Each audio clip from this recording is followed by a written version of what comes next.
J'ai un ami qui est parti aux États-Unis pour faire des cours à New York.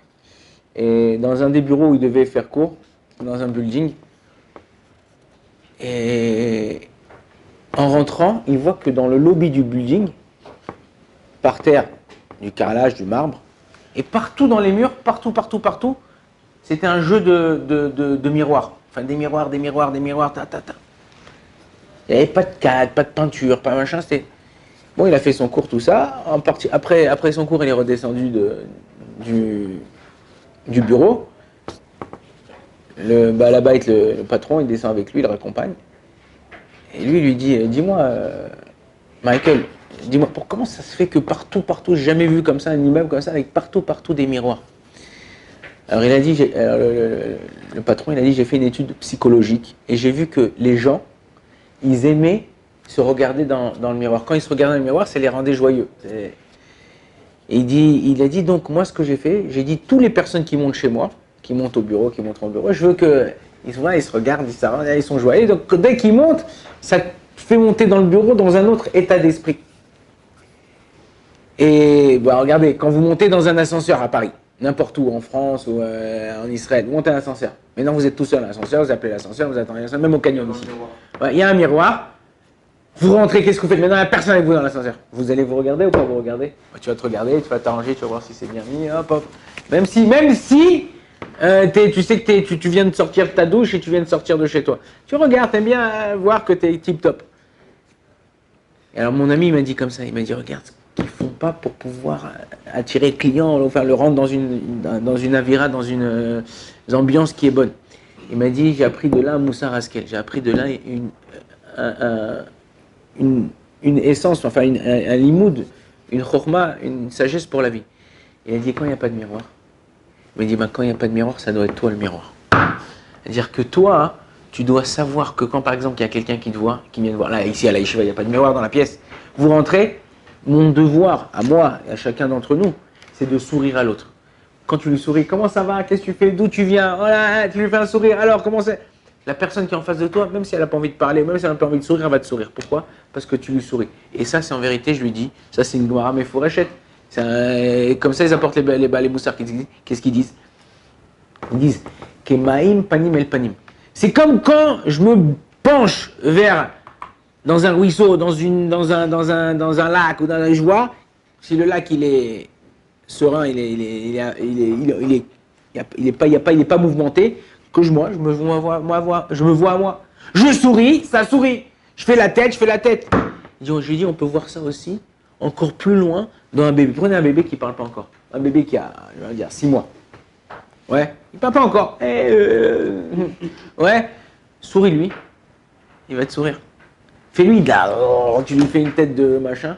Il va commencer à pleurer, ça. Mais pourquoi? Parce qu'en vérité, la personne qui est en face de toi, elle laisse agir, enfin passer. On dit que la panim, le visage, c'est le melachon pnim. Panim, si je l'écris, panim, p, nun, yud, même. Si je ne mets pas les voyelles, je peux lire panim, je peux lire pnim. Pnim, c'est quoi? C'est l'intérieur de la personne. Ça veut dire ce que tu fais sortir dans ton visage, c'est ce que tu penses, ce que tu es à l'intérieur. Pas ce que tu penses, mais ce que tu es à l'intérieur. Triste ou joyeux. Et la panim, c'est comme un Reshut Arabim. Tout le monde voit ta face. Tu dors, on voit ta face. Tu te réveilles, on voit ta face. Tu te promènes, on voit ta face. On voit ta... Donc toi, tu dois t'efforcer d'être toujours, de toujours éclairer les gens qui sont autour de toi. Si tu fais ça, tu arrives à remonter les personnes, le moral, la Gemara nous dit Gadol amalbin shinav shel chavero mima achilo chalav. Plus grande est la personne qui fait quoi? Qui blanchit les dents de son ami que celui qui lui donne un verre de lait. Ça veut dire quoi? C'est quoi? On fait Kinder Surprise ou quoi? Non, c'est quoi? En vérité, à l'époque, quand il n'y avait pas de tzedaka, enfin, il ne donnait pas de l'argent, il donnait un verre de lait, il donnait du pain, il donnait des gâteaux, il donnait quelque chose. Il dit, mais des fois, tu n'as pas sur toi. Des fois, ça t'arrive de ne pas avoir des pièces. Aujourd'hui, tu es à la synagogue, tu n'as pas de pièces. Ou tu es dehors, là, quelqu'un il te demande de la tzedaka. Tu n'as pas de pièces, tu n'as rien. Tu viens de tout dépenser, de t'acheter. Il ne reste plus rien, même pas 10 agourtes. Et si le pauvre, il te demande, moi, j'ai fait l'expérience. Tu lui tapes sur l'épaule ou tu lui fais un sourire, tu lui dis, tu vois comment, c'est plus comme si tu lui avais donné 100 shekels. Ah, mais je lui ai rien donné. Ouais, tu lui as rien donné, mais tu lui as souri. Tu lui as montré que tu étais là pour lui. Tu lui as montré que c'était pas un mec comme ça qui ramassait de l'argent parmi les mecs qui ramassaient de l'argent. Le fait que tu souris, tu lui donnes un petit encouragement, ça, tu sauves la personne. Ça se trouve, la personne, combien de fois j'ai entendu des cas dans des yeshivot ou à l'armée ou dans d'autres endroits, les gens, ils étaient déprimés, ou ils pensaient à se suicider, ou ils pensaient à quitter la yeshiva, ou ils pensaient à rien qu'un petit bonjour, comment ça va, et vraiment de plein cœur, de savoir, d'être proche de la personne, ça a changé toute la façon de voir et de réfléchir de la personne. Donc il faut qu'on essaye. En plus, là, on est Purim. Purim, on prend la force pour toute l'année de la Simcha. De la même façon qu'à Pessah, on prend la force toute l'année de la Haïmouna, et comme ça pour toutes les fêtes. Chaque fête, c'est comme la fête, c'est la station essence, ouais, de l'année. Ok? Chaque fête, c'est la station essence. Quand tu n'as plus d'essence dans ta voiture, qu'est-ce que tu fais? Tu rentres dans une station essence, tu remplis, tu fais le plein pour pouvoir continuer jusqu'à la prochaine station essence, jusqu'à que tu arrives à bon port. Là, la même chose. Chaque fête, elle vient nous donner une force puissante pour continuer l'année. Et bah, au Hachem, on voit dans le judaïsme, Akadosh Baruch Hu ne nous a pas laissé. On va terminer Purim, on rentre dans Pessah. On termine Pessah, on va rentrer le Homer. Le Homer, Shavuot, les 3 semaines. 3 semaines, Tisha B'Av, Tu B'Av, Elul, Rosh Hashanah, Kippour, Sukkot, Chanukah. Bon, au Hachem, Akadosh Baruch Hu nous donne à chaque fois un truc pour nous renouveler. Qu'on soit toujours. Malheureusement, dans les autres peuples, chez les Goïms, il y a t'as Noël, le jour de l'an, et puis c'est tout. La Pâques, tu manges des œufs au chocolat. Voilà, et c'est après. Mais il faut quelque chose, on a besoin. L'homme, sa nature, c'est qu'il a besoin de se renouveler. Il a besoin de toujours se renouveler. Si toi, tu ne te renouvelles pas, tu ne pourras pas. Je vous ai raconté l'histoire du soldat là, qui est parti à New York, qui est parti en Thaïlande. Moi, je vous ai raconté celle-là, avec le petit flacon. Si, il y avait vous savez, les soldats en Israël, après l'armée, ils vont en Thaïlande. Pour 1 an, 2 ans, 3 ans, des fois il reste là-bas, il devient bouddhiste. Bon, ils sont partis, il est parti comme ça, il est resté 2 ans. Après 2 ans, il appelle sa maman ici à Tel Aviv ou ici en Israël. Il dit, maman, voilà, je reviens là dans 6 mois, et tout, t'as besoin de quelque chose? Elle dit non. Après elle dit, ah si, j'ai une amie, elle m'a dit qu'en Thaïlande, ils vendaient des petits flacons tu buvais et ça te rajeunissait.